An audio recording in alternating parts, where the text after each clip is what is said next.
수요일 2부에는 전문성과 현장성이 살아있는 고품격 범죄 수사 토크를 지향하는 아는 경찰 시간이 있습니다. 김은배 전 서울경찰청 국제범죄수사팀장 나오셨습니다. 안녕하십니까? 안녕하십니까? 배상훈 전 서울경찰청 범죄심리분석관 함께하십니다. 안녕하십니까? 안녕하세요. 예, 앞서서 본부 뉴스에서도 좀 다뤄봤습니다만 그 조카 물고문에서 숨지게 한 이모 부부 살인죄 적용하기로 했다고 발표 났네요. 예. 지금 상황에서는 원래는 아동학대 치사로 수사를 하다가 전체적인 상황을 봤을 때 특히 속발성 쇼크사 그리고 폐에서 물이 나오지 않은 형태로 봤을 때는 그러니까 사고사, 익사에 의한 사고사가 아니라 다른 형태의 죽음이다. 그럼 다른 형태의 죽음이 뭐가 있을까라고 봤을 때는 결국은 살인밖에 없지 않을까. 반복적인 폭행이 있었고. 그렇죠. 반복적인 폭행 플러스 그로 인한 공포심 그리고 그것에 의한 쇼크 그리고 그것을 그들이 인식하고 있었다.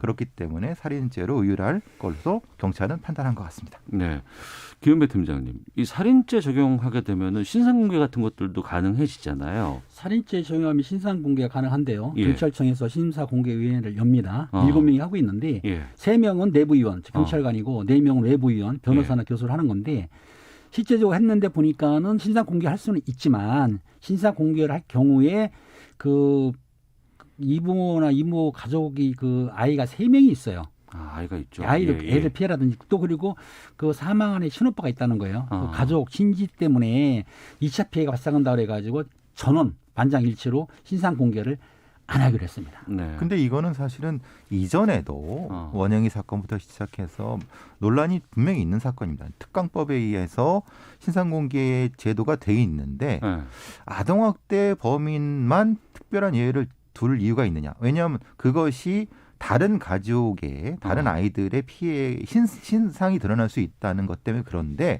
거꾸로 생각하면은 그 정도로 위중한 범죄자인 것이 확실한데 그 신상 때문에 그러는 것도 사실은 논리적으로 모순이 아니냐라고 하는 전문가들의 일부 의견이 있습니다. 그래서 이 부분도 어떻게든 향후에는 다시 또 논의가 돼야 될 부분입니다. 단지 이걸 결정했다고 해서 이것이 결과가 아니라 충분히 다른 방식의 또 논의가 돼야 되는 부분이라고 봅니다. 특히 이제 아동 학대 관련해서는 그 여러 가지 사건을 다루는 부분이라든가 아니면 그 이면에 감춰져 있는 부분들 또 거기 피해를 당했던 아동의 문제라든가 또 다양한 부분들이 있기 때문에 정말 면밀히 검토를 해보고 신중해서 신중을 또 거듭하고 처리를 해야 되고 하지만 또 나쁜 죄질에 대해서는 단호하게 우리가 좀 처벌을 내려야 되지 않을까 싶은 생각이 듭니다. 자, 배국의 학교폭력 파문이 지금 엄청나게 지금 번지고 있습니다. 배성 교수님, 지금 그 쌍둥이 이재영, 이다영 자매 학교폭력 사건이 있었고 그 이후에 이제 추가 폭력 계속 지금 배국에 번지고 있는데 지금 의혹이 상당히 많이 불어나고 있다면서요? 예. 이 관련된 사람은 뭐 여자 배구 국가대표고 여자 배구의 인기의 한 축을 담당하고 있는 이재영, 이다영 자매입니다. 배구를 조금만 아시는 분들은 금방 아실 수 있고 이 선수와 같이 흥국생명이라고 하는 배구단에 우리 그 유명한 김연경 선수랑 같이 소송돼 있고 뭐 여자 배구 어벤져스 팀이라고 할 정도로 막강한 그 라인업을 가지고 있는 흥국생명 팀인데 그게 이제 어떻게 아이러니하게도 아마도 이다영 선수가 김연경 선수를 저격하는 과정에서 뭐가 이제 SNS에 안 좋은 얘기를 했는데 그것을 본 실제 이 두 자매의 학교폭력 피해자들이 자기네들이 잘못은 인정 안 하고 오히려 자기가 피해자 코스프레 하고 있다라는 것 때문에 이 사건이 촉발된 거고 그 피해자가 SNS에 무려 21가지의 본인이 당했다. 본인 플러스 총 4명이라고 얘기를 합니다. 그때 중학교 때 당했던 21가지를 유형별로 나눠갖고 올려놨습니다. 근데 거기에는 집단 괴롭힘 그리고 부모에 대한 욕설 그다음에 돈 갈취까지 한 3-4 분류가 돼 있는 건데 굳이 여기서 말씀드리지는 않겠지만은 그것이 얘기가 되고 그러면서 이제 도대체 어디까지 폭력이 이루어졌는가 그럴 정도까지 갔는데 감독이나 아니면 관련된 사람들은 왜 그걸 몰랐느냐. 네. 그래서 이제 나오게 된 것이 이 자매의 어머니 김모 씨, 예, 그분도 역시 유명한 배구 선수이시거든요. 세터. 네, 네. 그분 연관성도 되면서 일파만파 퍼지고 있는 상황입니다. 가해자로 지목된 이후에 사과문 발표를 자필 사과문 같은 건 나온 것으로 알고 있습니다. 그런데 이제 여론은 거기에 그치지 않고 더욱더 뭐 지금 이게 단순히 두 선수를 넘어서 지금 뭐 구단이라든가 아니면 배구계 이쪽으로 지금 번지고 있잖아요. 그래서 처음에 이제 2월 10일 날 이게 네이트판에 이제 피해자가 이제 그 총을 올렸는데 4명뿐만 아니라 여러 사람이 있다고 했는데 교수님 말씀하신 대로 그 당시에 이다영, 이재영 자매가 중학교 때 10년 전 일인데 그 당시에 뭐 언어 신체 폭력뿐만 아니라 금품 뭐 갈취까지도 있다고 그랬어요. 그 하물며 흉기를 도입했단 말이 있습니다. 네. 주장을 하고 있는데 근데 구단에서는 이걸 아니할 생각은 맞습니다. 그래서 뭐라 했냐면 당시에 선수를 처벌하는 것보다는 선수를 보호하는 게 우선이라고 그렇게 발표를 했어요. 예. 그러니까 여론이 들끓는 거예요. 그러다 보니까 추가로 폭로가 이어지니까 이다영이나 이재영 자매가 아마 사과문도 발표를 했습니다. 인스타그램에. 그래도 이게 찾아들지 않는 거예요. 계속 언론이 나빠지고 이 상황이 나빠지니까 할 수 없이 배구협회에서는 그 두 선수에 대해서 네네. 무기한 출전 금지를 내렸죠. 그리고 국가대표 자격도 박탈한 걸 알고 있습니다. 이렇게 한 거예요. 그러다 보니까 아까 말씀하신 대로 부모까지 그 장한 어버이상을 받았다고 하는 데까지도 취소하는 상황이 이루어졌는데 네. 이 10년 전 일을 어떻든 간에 지금 지금 제보가 돼가지고 일어나기 때문에 제가 보기에는 10년 전이라고 한다면은 공소시효는 지난 걸로 알고 있습니다. 법적 처벌은 힘들지만 그래서 도의적 책임이라든지 아니면 손해배상까지 모르겠지만 그런 책임은 두 자매가 져야 되는데 알다시피 두 자매가 인기가 좋았어요. 교수님 아시잖아요. 그 뭐 TV라든지 아니면 광고까지 찍은 정도였단 말이에요. 그런데 이런 옛날 10년 전에 학교 폭력으로 인해 가지고 한순간에 그 인기와 자기들 직업과 이런 모든 게 한순간에 물거품이 돼버린 거죠. 근데 이제 제일 지금 의문되는 거는 예. 구단이나 협회에서 몰랐느냐. 아, 이전에 이런 일이 있었다는 것에 대해서 전혀 몰랐을까? 그리고 구단의 프로 선수 관리가 왜 이렇게 허술하냐. 예. 그렇지 않습니까? 이 여자 배구계의 큰 축인데 이런 얘기가 SNS상에 나올 수도 있는 거고. 근데 왜 이렇게 선수 관리가 허술하고 그리고 안이한가. 지금 뭐가 터지니까 지금 막기 급급하지 근본적인 걸 뭘 선제적으로 한 거는 지금 아무것도 없는 겁니다. 네. 여론이 나빠지니까 하나 하고 여론이 나빠지니까 하나 하고 계속 지금 이 상황. 그러니까 상황이 발생하면 거기에 따른 대처를 하는데 그 대처가 완벽하지 못하니 또 상황이 발생하고 상황이 전개되고 그럼 그때마다 그냥 미봉책이 나올 수밖에 없다. 왜 그래야 되느냐. 그러니까 스포츠계가 이렇게 욕을 먹는 것이 아니냐. 그런 안타까움이 있습니다. 그래서 2월 16일인가요? 그 한국 배구 연맹에서 네. 학교 폭력이라든지 성폭력에 관계된 그러니까 가해자를 말하는 겁니다. 관계됐을 경우에는 그 체육계에서 영구 퇴출하겠다라고 지금 했거든요. 그런데 아마 이다영, 이재영 자매 건은 소급 적용이 안 되니까 여기는 해당이 안 되는 것 같아요. 그러니까 사실 적용이 안 되는 걸 서울구 외양간도 고치려고 했지만 좀 이상한 상황이 된 거고 그 상황에서 그게 솔직히 그 대안이 되느냐. 왜냐하면 우리가 이전에도 이런 건 많이 봤습니다. 무기한 출전 정지, 징계, 뭔가 근본적 대책 얘기를 했지만은 사실은 시간이 지나면 유야무야. 우리가 많이 본 거 아닙니까? 네. 이제 대자뷰가 된다는 게 참 안타깝습니다. 이게 남자 배구에도 지금 이게 좀 번지고 있다면서요? 그렇습니다. 남자 배구는 OK금융그룹의 송명근, 신경섭 선수가 이 학폭 문제가 휘말렸는데요. 네. 송 선수 같은 경우에는 고등학교 때인가 봐요. 1학년 학생을 그 3학년이 불러서 노래를 부르라고 했는데 안 불렀던 것 같아요. 그러니까 2학년 했던 그 송 선수가 폭행을 했는데 불행하게도 남자의 중요한 그곳이 파열이 된 거예요. 그래서 봉합수술을 했다는 겁니다. 그러니까 이제 그거를 그 봉합수술을 했던 그 피해자는 지금까지도 트라우마에 시달리는데 이런 거를 이 자매들 문제가 나오니까 또 폭로한 거예요. 그리고 신경섭 선수 같은 경우에도 그 후배가 지각을 했는데 아마 또 폭행을 한 것 같아요. 이런 문제가 학창 시절에 10년 전 일이고 어릴 때 일이라 하지만은 피해당한 사람은 잊지를 못했기 때문에 이런 일이 발생하게 되면 또 계속해서 추가 폭로가 이어질 수도 있는 거죠. 근데 지금 송 선수나 심 선수 같은 경우는 OK금융그룹 프랜차이즈 스타라고 합니다. 얼굴도 되게 잘생겼고 그럼 똑같은 얘기가 되는 겁니다. 아니 이런 프로 구단에서 그 정도도 확인 못했느냐. 네. 충분히 확인할 수 있는 건데 터지고 나서야 부랴부랴 하다가 이 두 출전 정지하고 뭐 그러는데 이 너무나도 안타까운 상황이 반복되는 거예요 계속. 네. 청취자 의견들이 계속해서 들어오고 있는데 대부분 이런 상황인 것 같아요. 가윤하님, 학교 폭력은 어떠한 경우라도 용서해서는 안 됩니다. 저도 학교 폭력을 겪어본 적이 있습니다. 15년 넘게 안면마비를 지금도 겪고 있습니다. 당시에 가해자에게 내려진 처벌은 교내 봉사 정도였습니다. 학교 폭력에 대한 우리 사회 인식 수준이 이 정도였습니다. 5683님은 학교 폭력 단호하게 대처해야 합니다. 현재도 이루어지고 있는 학폭 가해자들이 이 사안을 보고 언젠간 나도 저렇게 될 수 있다는 걸 깨달아야 합니다라는 의견들을 보내주셨는데 과거에는 뭐 이런 일들이 비일비재했다고 칩시다. 그리고 특히 이제 운동하는 친구들 같은 경우에는 뭐 학교 합숙소라도 있고 뭐 이런 곳에서 알게 모르게 이런 것들이 있다고는 하더라도 지금은 여기에서 그런 얘기가 나올 수가 없는 상황 아니겠습니까? 그렇죠. 지금 이 상황이 더 논란이 되는 거는 우리의 엘리트 스포츠와 연관성이 있다는 겁니다. 네네. 그러니까 이다영, 이재영 자매 같은 경우 대표적인 국가대표 선수이면서 오히려 이런 걸 알면서 지도자들이 방관하지 않았을까. 그러니까 더더욱 이 자매들이 혹시 네. 제한 없이 도덕적인 어떤 일탈로 대안된 것이 아니냐라고 하는 의심이 된다는 겁니다. 그러니까 네. 스포츠계에 만연한 일등 지상주의 같은 것이 결국은 이런 폭력을 감싸면서 온전하게 온상이 된 부분 아니냐라는 것 때문에 결국 이 사건들이 근본적으로 해결을 되려고 하면은 스포츠계의 여러 가지 근본적인 장치들을 마련하려고 해야 된다. 그래서 나온 것이 이제 문체부에서 나온 게 스포츠 윤리센터를 정상화시키겠다. 네. 그것이 됐는데 사실 그것은 고 최숙현 선수 문제가 터졌던 사망했던 작년 8월의 문제입니다. 그렇죠. 예. 근데 맥이가 다 있죠. 예. 예. 근데 지금 정상화시킨다는 거예요.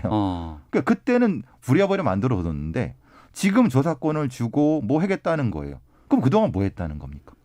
이런 어떤 안이한 행정이 결국은 이런 폭력을 방관하고 오히려 부추기는 것이 아닌가라는 그런 생각이 든다는 겁니다. 그런데 문제는 운동선수들, 저도 운동을 했습니다. 예, 예. 했지만은 그 거의 위계질서가 군대식이거든요. 위에 선배들이 있기 때문에 시키는 대로 한단 말이에요. 예. 합석도 하기 때문에. 그렇기 때문에 그들의 문화가 있는데 요구를 타파해야 되는데 지금 10년 전에도 그랬지만 지금도 그 명맥이 조금씩은 이어져 오기 때문에 어떤 단체, 특히 운동하는 사람들께서는 선후배가 강하기 때문에 네. 그거를 깨트리지 않는 한 이런 문제가 앞으로도 계속 지속되지 않을까 싶기도 해요. 네. 그러니까 그거의 기본이 승리지상주의라는 거죠. 그러니까 성적만 내면 그 선수가 무슨 짓을 하건 다 용납해주는. 그게 프로야구도 그렇고 다른 많은 프로 스포츠에서 그렇게 돼갖고 그들이 어떤 짓을 해도 용납해준다. 그러면 나중에 이 사람들이 프로 선수가 됐을 때 그들로부터 발생되는 문제들은 봉합하기 바쁜 상태였다는 거 아니겠습니까 지금? 네. 군대식 이런 얘기도 이제는 안 되는 게 안 되는 거죠. 군대에서도 이제 폭력이 없어졌고요. 그렇죠. 말도 안 되는 거죠 사실. 그리고 이제 스포츠계의 어떤 승리 지상주의라고는 하지만 이런 뭐 선배들의 어떤 그런 강압이라든가 위계 이런 것들 이게 과연 스포츠계에만 있을까요? 다른 곳에서도 분명히 좀 있을 것 같습니다. 그렇게 해서 이제 먼저 있던 사람들의 어떤 그런 우세 이런 것들 좀 제도적으로 좀 이걸 좀 없앨 수 있는 방안들이 있어야 될 것 같다 생각이 들기도 하는데. 학교 폭력 같은 경우에는 그 운동 선수 같은 경우에 코치나 감독들이 좀 더 학생들이 세심히 살펴야 되고요. 학교 당국에서도 네. 그냥 그 방관하는 게 아니고 수시로 점검해야 되고 또 그리고 중요한 건 이겁니다. 이 날짜를 아니면 일정을 정해가지고 우리 소원수리서라고 있지 않습니까? 소원수리. 네, 그런 거 있지 않습니까? 왜냐하면 다 알 수가 없으니까. 그러면 얼마든지 소원수리를 할 수 있게 기간별로 점검도 하지만 써낼 수 있는 상태에서 뭐 특별한 게 발견하게 되면 바로 시행할 수 있는 거. 그렇게 해야만이 조금 더 줄어들지 않을까 싶어요. 스포츠 평론가이신 최동호 평론가께서는 그런 말씀을 하십니다. 외부적인 감시가 필요하다. 외부적인 감시. 왜냐하면 이게 다 선후배 관계로 연결돼 있기 때문에 그렇죠. 누구 하나를 어떻게 보면 잘못한 걸 하다 보면 위까지 올라가니까 다시는 딱 내려온다. 네. 그러니까 개혁한다고 하지만 되지 않는다. 그럼 외부적으로 어떤 시스템이 가입할 수 있는 것이 있어야 되지 않느냐라고 하는 것이 네. 좀 생각 있는 그 평론가들의 말씀이신 거죠. 근데 네. 문제는 그렇게 했을 경우에 기존의 스포츠 스타들이 주로 이제 행정가들이 많이 되는데 그들이 용납할 거냐. 이런 것들에 대한 것도 우리 사회적으로 합의가 필요하다는 겁니다. 네. 우리가 딱 떠오르는 많은 스타들을 생각하고 지금 폭력을 생각했을 때 저 스타들이 저렇게 된 어떤 기반에는 혹시 폭력이 있었나? 이런 의심이 들지 않겠습니까? 네. 그런 것들을 사회적으로 해결할 수 있는 상황이 돼야 된다는 생각을 저는 해봅니다. 8748님께서 스포츠계 많은 사람들이 스스로가 한때는 피해자였다가 이후에는 또 가해자가 되기 때문에 말하지 못하는 경우가 많을 겁니다. 한때는 피해자였다가 나중에 상황이 바뀌면 가해자로 돌변하는 거죠. 누군가가 단호하게 이 대물림을 끊어야 합니다라는 의견 주셨는데 공감하고요. 그런 것 같아요. 과거에는 이렇게 누군가를 괴롭히고 그런 정점에 있는 사람들을 미워하는 영화들도 많았고 뭐 주변 같은 경우 뭐 짱이다 어쨌다 뭐 이런 얘기들이 있었는데 이제는 이런 일들을 내가 저지르면 나중에 커서도 내가 원하고자 하는 자리에 가서도 나는 일을 할 수가 없다. 나는 이 사회로부터 격리될 것이다라는 두려움들이 있어야 이런 것들이 좀 끊어지지 않을까 생각이 됩니다. 1927님 쌍둥이들 올림픽 출전 못하게 되니 올림픽을 걱정하는 기사가 나오더군요. 그러니까. 진짜 중요한 것이 무엇인지 또 무엇이 우선인지 언론만 모르나 봅니다. 예, 그런 것 같습니다. 자, 아는 경찰 김은배 전 서울경찰청 국제범죄수사팀장, 배상훈 전 서울경찰청 범죄심리 분석관과 함께하고 있는데요. 여기서 헤드라인 뉴스 듣고 기상청 교통정보 다녀온 후에 다음 주제들 좀 살펴보는 시간 갖도록 하겠습니다. 네, 아는 경찰 돌아왔습니다. 초등생 성폭행 용의자 정보를 차량 공유업체인 쏘카에서 늦게 경찰에 제공한 사실이 알려져서 논란을 빚고 있다고 하는데 배성 교수님, 예. 어떤 사건이에요? 관련자들은 이제 30대 남자가 범죄자고요. 예. 그 피해자가 초등생이고요. 그의 초등생 어머니가 있는데 6일날, 그러니까 지난달 6일날 30대 남자랑 그 초등생이 어떤 만나기로 했는데 6일날 11시에 실종이 됩니다. 그러니까 어머니가 실종 신고를 했습니다. 네. 6일날 11시. 그리고 이제 그 확인을 했죠. 남자가 쏘카를 타고 그 초등생을 태워서 이동했다는 걸 확인한 후에 이제 신고가 됐는데 네. 그래서 경찰이 이제 그걸 확인하고 그 15시경에 확인을 한 후에 쏘카에 개인정보를 요구하게 됩니다. 왜냐하면 쏘카에는 그 운전자의 개인정보가 등록돼 있을 테니까. 그러니까 빌린 사람의 정보가 있을 테니 그렇죠. 이 사람이 성폭행 용의자다. 예, 예. 아니면 뭔가 좀 납치나 어떤 의심이 되니 알려달라. 예. 헌데 근데 거기서 문제가 생긴 게 못 주겠다고 한 겁니다. 못 준다고요? 왜? 왜냐하면 개인정보니까 그냥 못 주니까 영장을 가져오라. 네. 이게 좀 사실은 이건 나중에 이제 팀장이 말씀하시겠지만 그래서 근데 문제는 그 다음에 그날 밤에 네. 이제 이 초등학생이 결과적으로 보니까 성폭행을 당했어요. 그리고 그 다음 날 이 범인은 초등학생을 데려다 줍니다. 집에다가 예. 근처에 내려다 줍니다. 근데 지금 문제는 7일 날 다시 경찰이 영장을 들고 예. 이걸 달라. 왜냐 어차피 체포를 해야 되니까. 그런데 쏘카는 담당자가 없다. 다음에 와라. 그래서 다시 또 못 오고 그 다음 날 경찰이 정보를 확인해서 영장을 집행해서 범인을 잡게 된. 지금 제가 설명해도 좀 이해가 안 되시죠? 영장 갖고 오라 그래서 다음 날 영장을 가지고 갔는데도 불구하고 안 줬다는 거예요? 예.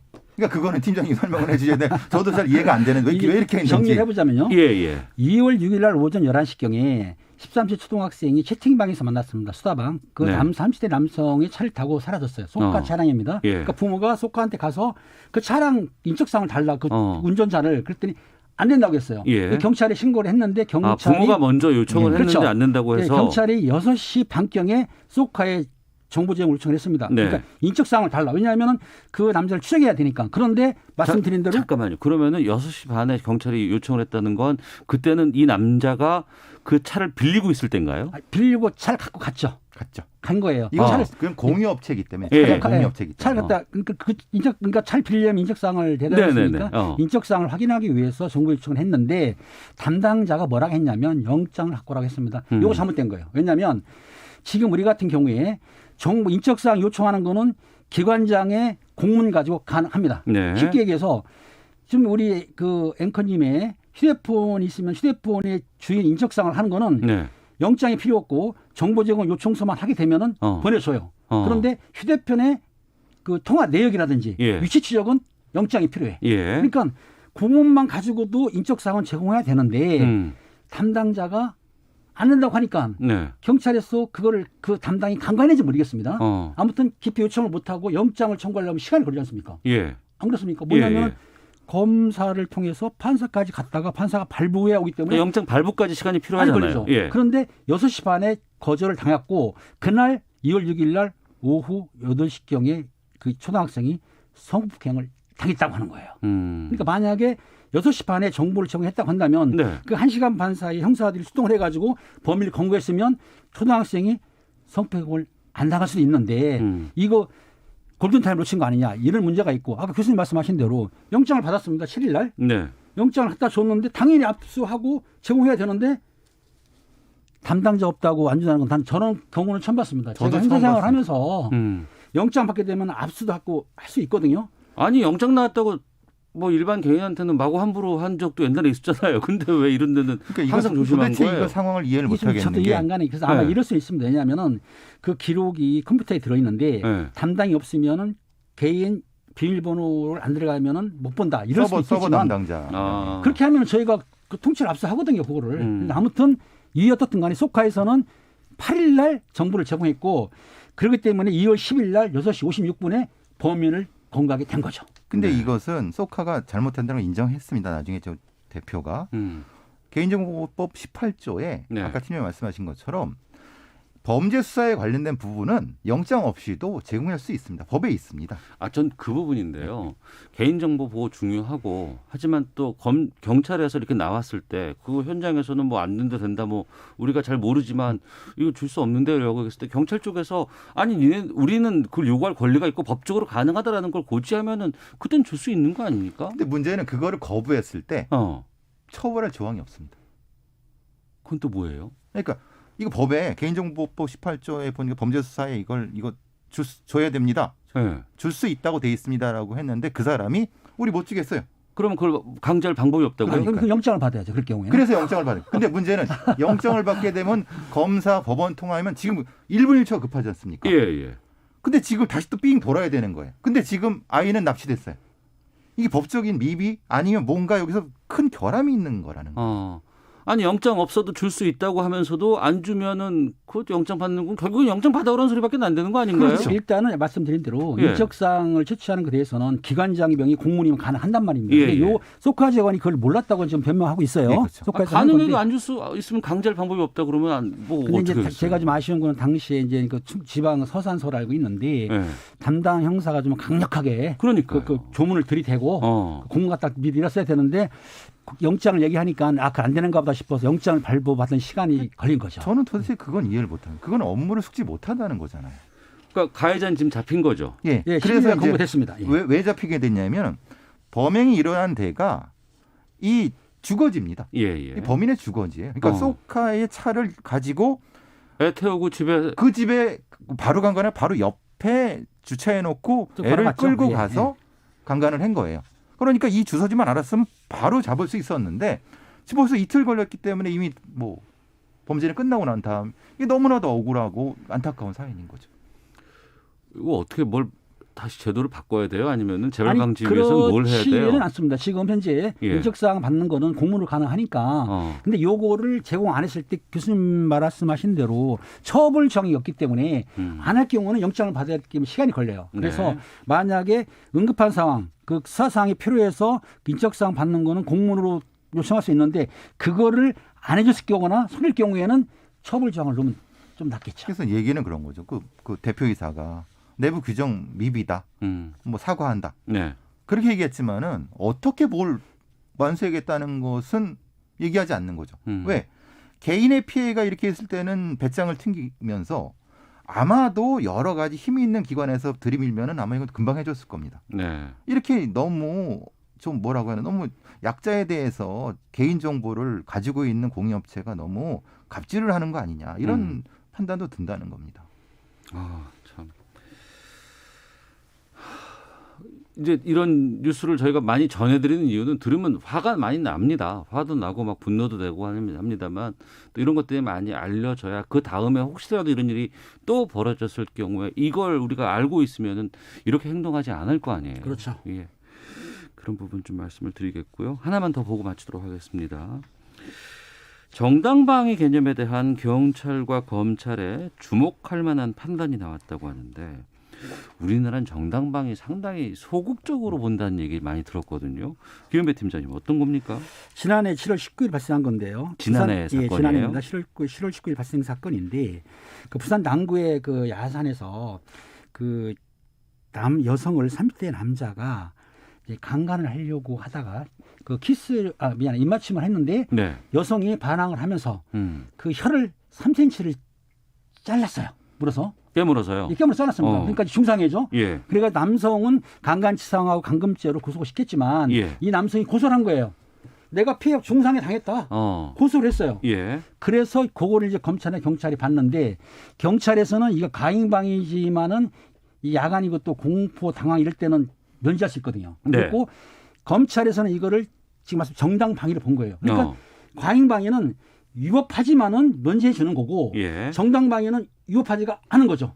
정당한 행동을 했다는 거예요. 예. 이렇기 때문에 여성은 불기소 처분한 거죠. 그러니까 이제 이 범인이 좀 황당하고 너무 좀 뭐라 그러나. 그러니까 성폭행 미수범인데 예. 자기가 이렇게 고소를 해요? 당했다고 지구대로 간 겁니다. 자기가.